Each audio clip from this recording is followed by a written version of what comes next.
Shalom, ketemu lagi hari ini di hari Jumat. Hari ini hari Jumat.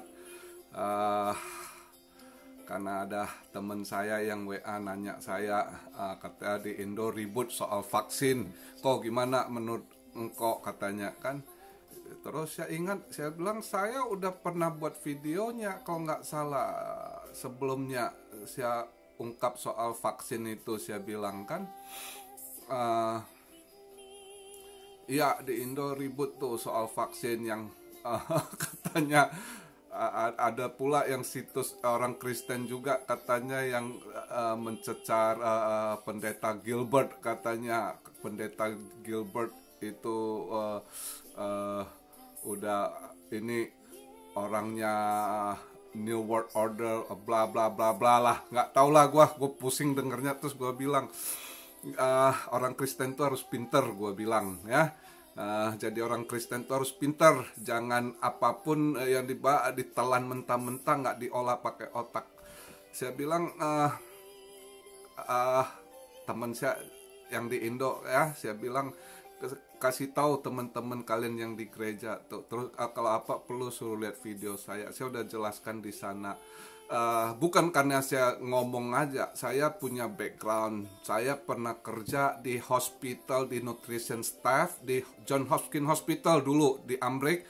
John Hopkins Hospital itu dulu tuh, saya nggak tahu sekarang, dulu tuh waktu saya kerja itu belasan ton beruntun, nomor 1 hospital di Amrik itu ya. Saya pernah di situ kerja sebagai nutrition staff, jadi saya ngerti juga background. Anak saya sendiri seorang dokter yang walaupun tahun lalu graduate dari Ceko ya. Anak saya graduate dari Ceko, jadi anak kami sekolah bukan kayak sekolah dokter di Indo, beda. Lu gagal lu bisa ini lagi. Kalau di Jepang, di barat, di Ceko tuh lu gagal tahun pertama gagal, tahun kedua lu gagal, lu udah di drop out, lu nggak bisa ini lagi. Jadi harus bener-bener sekolah, harus bener-bener study gitu di sana ya. Jadi graduate dari sana, dokter. Jadi makanya saya bisa sampaikan soal jadi inilah korban.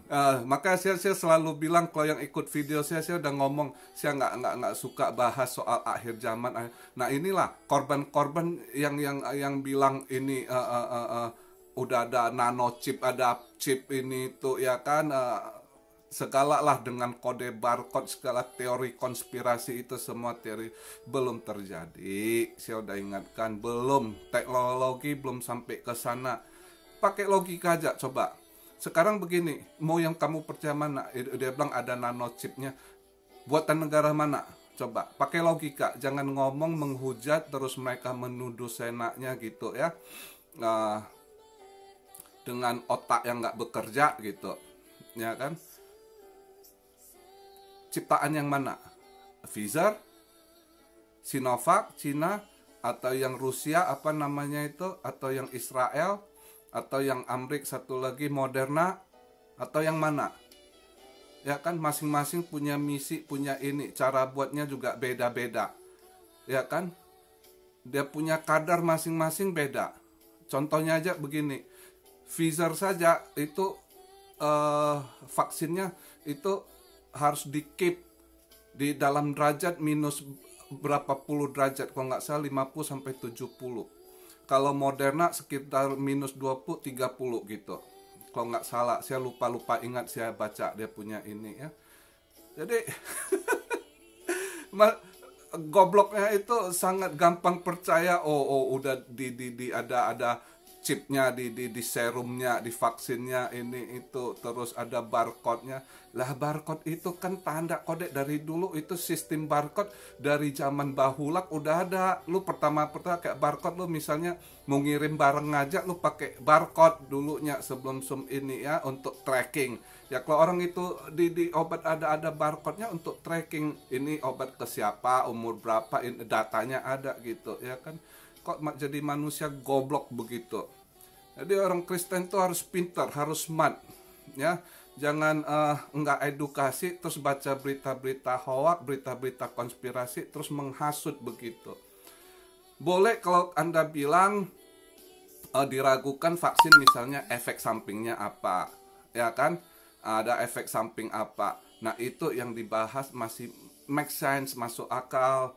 Anda masih ini. Terus juga ya saya orang yang satu pihak saya setuju nggak boleh dipaksakan karena saya hidup lama di negara demokrasi. Saya pernah di Amerika belasan tahun, di London 5 tahun lebih ya, yang benar-benar negara yang kita harus tahu apa yang masuk ke tubuh kita itu, sebab pemerintah nggak bisa paksakan juga ya secara apa. Nah itu boleh dibahas, tapi tidak membahas soal ini udah ada ininya, antikrisnya, antikris. Man, inilah orang-orang goblok itu yang kemakan mungkin yang pendeta yang suka ngomong akhir zaman, yang pendetanya juga nggak ngerti soal akhir zaman, wayu yang nafsir-nafsir saya nak perut, saya nak jidat mereka, yang akhirnya melahirkan pengikut-pengikut gitu yang udah jadi delusi. Dikit-dikit akhir zaman, antikris. Ya mau antikristus itu dari zaman Kristus ada, udah ada yang antikristus. Sekarang juga antikristus banyak di Indonesia tuh. Si Abdul Somad antikristus. Dia bilang kita punya salib itu ada jin kafir, dia anti, ya kan? Yaya Walon itu antikristus. Ngapain kalian pusing sampai ke vaksin ini itu? Ya kan, yang jelas-jelas yang itu jadi antikristus sudah ada, ya kan, dengan nomor barcode itu bullshit. Kemampuan belum sampai. Mungkin next berapa tahun saya nggak tahu, 10 tahun 20 tahun ke depan dilempar lagi virus, terus vaksin yang udah berhasil pakai ini ya mungkin. Kalau sekarang belum, ya kan.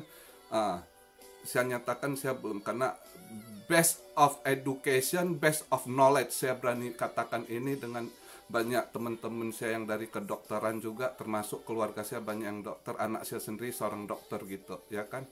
Nah, jadi buat umat-umat jangan terpengaruh lagi gitu. Kalau kalian misalnya mau vaksin ya boleh, saya kan udah ngomong. Kalian ragu, saya kan pernah cerita di video dulu. Kalau saya mungkin yang Cina, karena saya lihat yang di Brazil yang pakai Sinovac banyak efek samping, ya kan. Ya mintalah yang Pfizer kalau kalian mampu, ya kan, atau Moderna, ya kan, yang inilah, ya kan.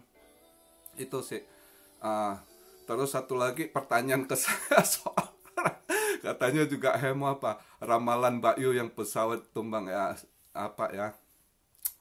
Aduh, ini kadang ada yang ngikut video saya yang baru-baru ini, pertanyaan temen saya nanya gitu, yang nggak ngikut full yang ini. Saya dari tahun lalu saya udah buat video, saya kan bilang jangan percaya ramalan. Saya nggak ngeramal, saya kadang saya kasih tahu palet, saya juga nggak mau kasih begini begitu, ya kan. Pokoknya yang udah ngikut video saya dari awal udah ngerti lah cara saya, karakter saya gitu ya. Terus ada yang bilang tuh Mbak Yu, ramalan apa pesawat Sriwijaya ini jatuh tepet tuh katanya, terus nanti ada riot, terus ada presiden ditumbangkan geser presiden. Terus yang malas jawab cuma karena temen juga ya. Nih dengerin baik-baik. Terus dia kirimin tuh linknya, dibahas sama pendeta Gilbert katanya kan di ini kan.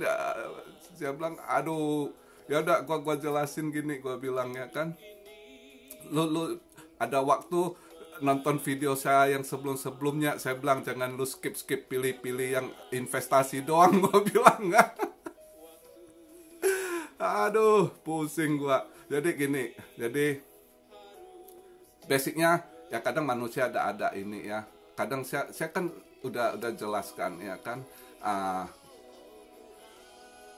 Jokowi digoyang dari tahun-tahun sebelumnya, udah digoyang-goyang juga, tapi Tuhan jaga dia dan kita juga doakan, ya kan.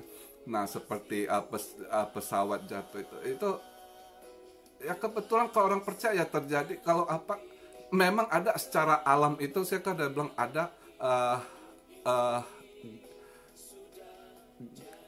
hal kejadian yang di bagian transportasi gitu, ya kan, baik udara ya pesawat gitu, itu terjadi. Itu bukan di Indonesia saja, di berbagai negara itu nanti ada terus, nanti di laut lah, ya kan. yang banyak di darat kejadian tabrakan-tabrakan di tol gitu ya. Jadi bukan di Indonesia saja, dan itu bisa di ini. Jadi ada yang hal begitu saya lihat, maka saya pas saya lihat, saya buat video, saya kasih tahu kalian untuk tiap mau melakukan perjalanan berdoa. Nah, dengan kita berdoa itu bisa dikebas. Ataupun misalnya kita ngan doa ada tuntunan Tuhan, misalnya contohnya pesawat itulah ya, misalnya hari itu harus kejadian, tapi kalau kita ada yang berdoa ya, itu mungkin diarahkan kita nggak jadi berangkat atau ada kendala apa yang akhirnya nggak, jadi kita tetap dilindungin gitu. Intinya kita harus berdoa. Apapun orang mau ramal atau itu bisa ini patahkan semua, bisa dikebas dengan doa gitu. Alam memang udah ini, ada hukum alam ya, hukum sebab akibat itu semua ada gitu ya. Jadi ya dari bahasa masing-masing lah. Yang ada orang Kristen yang ekstrim, oh kita nggak ada bahasa karma, ya memang nggak ada karma, beda-beda bahasa ya. Kalau kamu pakai aja istilahnya hukum tabur tuai gitu ya kan. Nah, kalau orang India itu karma kan dari bahasa Sanskerta kalau nggak salah ya kan. Nah, jadi yang ramalan gitu nggak inilah. Dan kalau kamu lihat video-video saya sebelumnya, saya udah ceritakan itu gitu. Bro lihat video saya aja lah, yang sebelumnya yang udah saya sampaikan. Cuma kali ini video saya mau ingatkan lagi ya. Kalian lihat lagi bulan 2, saya kan ada buat video tuh, perhatikan bulan 2, bulan 3, bulan 4 itu ada darkness, kegelapan. Nah, di situ juga selalu saya buat gitu supaya kalian untuk kuatkan diri, backup kalian dulu, protect diri kalian dengan apa? Dengan doa ya kan, dengan puasa apa, selalu intim dengan Tuhan, itu aja. Dengan begitu kita dijaga, nggak ada ini. Terus misal awan gelap itu, darkness itu apa, kalau kita kalau yang di Indo banyak doa hamba Tuhan, nanti awan itu move ke negara lain gitu ya kan. Jadi di negara lain lebih parah gitu fearness-nya. Bisa aja, misal kita lihat ada nanti ada apakah rakyat, ada apa itu nanti ya, jadinya pas kita doa entah dia awalnya move ke Amerika atau kemana kayak gitu kan. Ya kita kebas dulu, kita udah tahu, saya sampaikan ini ada ya, kita coba. Fearness pasti ada ya, itu alam conjunction ya, itu nanti efeknya tekanan ke bumi, umat manusia ada fearness gitu ya, entah itu dari pandemi, entah dari kekacauan segala macam itu. Tapi itu kita patahkan, kita kebas dalam nama Yesus ya kan. Kuatkan diri dengan doa, build your faith, bangun iman Anda ya kan. Jadi itu aja sih yang saya mau sampaikan ya, begitu. Jadi nggak ada yang perlu diributin ini, apapun belajar. Jadi orang itu harus smart gitu, harus selalu nggak gampang ditelan. Segala sesuatu informasi itu jangan gampang didengar terus dicari bener nggak ini ya kan. Dengan yang kompeten, orang yang paham betul, yang expert di sana gitu ya kan. Saya sendiri misalnya kadang gini ya, saya pribadi ya, saya kadang ada penglihatan, saya nggak langsung, saya masih analisa, saya cari, saya mau ada faktanya juga gitu. Saya study lagi, ini apa sih? Kadang kita dilihat itu nggak jelas gitu ya, kita mau ini gitu, apa sih? Kita cocok, oh ini mungkin ini dengan kerja, oh begini. Jadi itu harus dipelajari, nggak langsung ini gitu. Susah sih untuk penyampaiannya gitu ya. Cuma saya sendiri kadang saya masih mencari gitu dengan knowledge ya, dengan segala informasi yang apa akurat kita cari gitu. Oke. Nah itu semoga yang nanya di WA saya udah terjawab. Maka video yang lain lu tonton, jangan asik kalau ada bahas investasi, ada cuan lu ini, aduh pusing juga.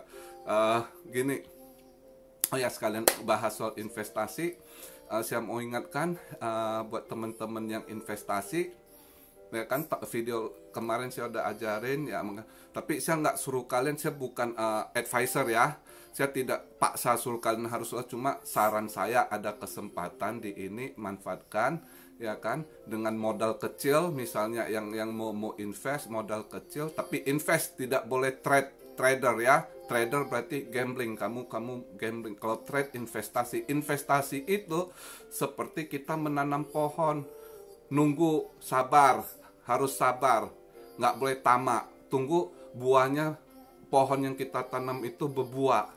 Buahnya ada berapa kita juga nggak tahu, itu tergantung dari Tuhan. Berkat semua masing-masing berbeda.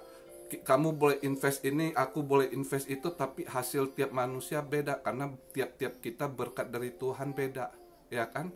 Nah itu yang penting, nggak boleh tamak, greedy, nggak boleh ya. Invest tuh kita yang oke, gua mau invest lah, nanti buahnya hasilnya berapa tahun kemudian. Invest itu kayak kita bercocok tanam juga, ya. Jadi kalau orang trader itu gambling, tamak, mau menang banyak, mau dapat banyak, mau instan, nggak boleh. Itu haram bagi saya. Tapi kalau namanya invest, kita invest ke suatu hal. Misal saya beli saham ya, beli saham tuh kita invest ke suatu perusahaan. Itu juga satu, membantu lapangan kerja, ya kan. Kedua juga kita di situ ada usaha, yang satu perusahaan itu bukan gambling, bukan apa. Itu jadi nggak ada istilahnya haram ini itu. Kan ada sebagian umat saya lihat di ini yang apologet atau apa, dia bilang, oh itu tuh yang gereja di Jawa Timur banyak pendetanya, membernya yang main saham. Ya saya nggak tahu, kalau dia traders di saham ya nggak boleh, tapi kalau mereka investasi di saham nggak ada salahnya, ya. Itu nggak ada salah investasi, ya. Mungkin video ke depan saya lebih bahas ke ini soal investasi, apa efeknya, apa ininya. Nggak ada haram, ya. Jadi itu semua balik ke diri kita. Yang nggak boleh kita trader. Tapi kalau investasi itu ya kayak kita bercocok tanam. Kita tanam pelan-pelan, tunggu dia besar, ya kan, tunggu dia berbuah, petik hasilnya, ya kan, dapat berapa, ya gitu. Nah itu kalau investasi. Untuk video ini saya sarankan, saatnya yang mau investasi emas, boleh beli emas. Udah saya lihat ini antara perang ini, Bitcoin kenapa naik terus juga. Orang-orang Bitcoin ini mainkan ini, karena selama ini harga precious metal, emas, perak gitu di spoofing sama orang banker, mafia banker, JP Morgan lah, Deutsche Bank lah, ya kan, Citibank lah, HSBC lah, semua mafia banker. Mereka main karena, jadi sekarang dengan Bitcoin ini banyak spesial yang ETF ini, ya, istilah emas paper gold, yang cuma kontak-kontak padahal nggak ada physical gold. Nah ini sekarang tertekan, ya, maka emas turun. Nah kesempatan kalian beli, kalau mau beli emas, ya. Kalau yang modalnya dikit, kecil, saya bisa sarankan untuk jangka panjang. Misalnya ada modal cuma belasan juta gitu, ya, beli aja perak. Tapi kalian tanya nanti, bisa dia buyback nggak yang di Indo, misal yang toko emas mana, perusahaan apa, entah penggadaian kayak atau apa kayak, misal ada perak yang bisa udah kamu beli dengan dia, ya kan, bisa jual ya belasan juta. Paling nggak kalian juga bisa invest di perak lebih dari sekilo itu, ya kan. Sekarang misal 11 jutaan ya 1 kilo perak. Simpen aja, percaya saya, kalau untuk jangka panjang tahun depan mungkin itu tinggi juga naiknya itu, ya. Jadi di situ yang mau emas juga udah boleh invest emas, beli, ya, untuk diinvest. Jangan dijual sampai tahun depan, lihat. Walaupun nanti tahun ada naik-naik gitu kan, biarkan aja. Ya, mungkin saya rasa tahun depan lebih tinggi lagi karena inflasi terjadi. Kalau kalian udah lihat video saya sebelumnya, saya udah jelaskan gimana prosesnya kuartal ini itu, kapan saya taksir inflasi beneran, ini masih deflasi, ya, deflasi banyak. Ada inflasi sedikit komoditas, ya, tapi masih ini banyak negara yang inflasi itu di makanan. Makanan jaga baik-baik, udah mulai krisis lagi. Banyak negara food chain-nya udah mulai mereka takut, ya. rantai pasokan makanan mereka udah krisis dengan banyak juga lockdown.